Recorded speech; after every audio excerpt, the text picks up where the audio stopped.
சென்னை மாநகராட்சி 153வது வார்டு அலுவலகத்தில் நடந்த மோதல் காட்சிகளை பார்க்கலாம்.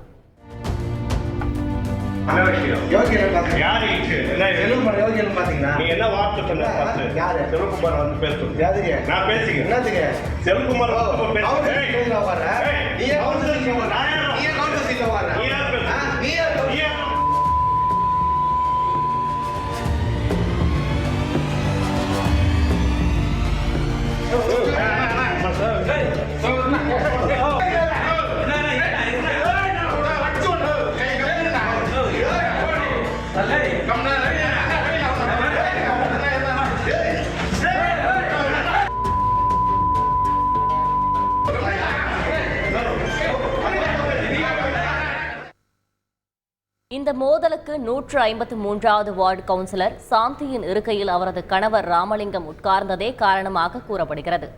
இதுகுறித்து கூடுதல் தகவல்களை செய்தியாளர் சுரேந்தர் வழங்கிட கேட்கலாம். வணக்கம் சுரேந்தர், இந்த மோதலுக்கான உண்மையான காரணம் என்ன, மேலும் இது பற்றின கூடுதல் விவரங்கள் என்ன? வணக்கம். சென்னை போரூர் அருகே திமுக உட்கட்சி பூசல் விவகாரத்தில் 153வது வார்டு கவுன்சிலர் சாந்தியின் கணவர் ராமலிங்கத்தை 154வது வார்டு திமுக மாவட்ட இளைஞரணி துணை அமைப்பாளர் ரவி தனது கூட்டாளிகளுடன் தாக்கக்கூடிய காட்சிகள் இணையத்தில் வெளியாகி பெரும் சர்ச்சையை ஏற்படுத்தி உள்ளது.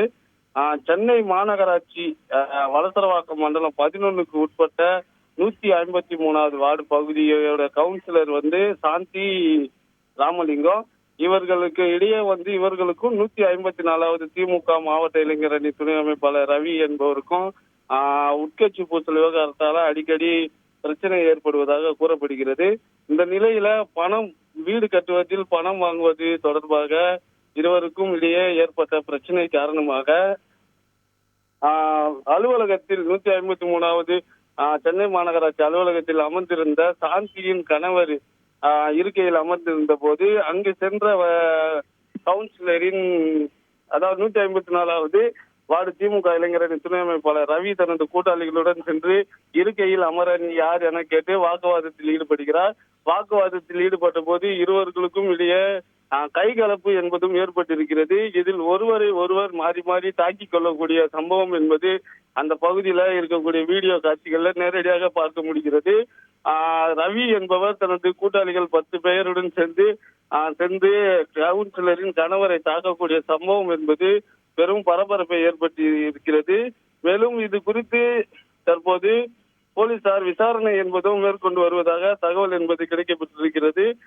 கடந்த ஆண்டு 155வது வட்ட செயலாளர் டேவிட் மீது இதே போன்று அலுவலகம் புகுந்து தாக்குதல் நடத்தப்பட்ட வழக்கம் என்பது இந்த ராமாபுரம் பகுதியில் அரங்கேறி இருக்கக்கூடிய செயல்ல திமுகவினரிடையே உட்கட்சி பூசல் காரணமாக ஒருவரை ஒருவர் மாறி மாறி தாக்கிக் கொள்ளக்கூடிய சம்பவம் என்பது ராமாபுரம் பகுதியில தொடர்ந்து நடைபெற்று வருகிறது.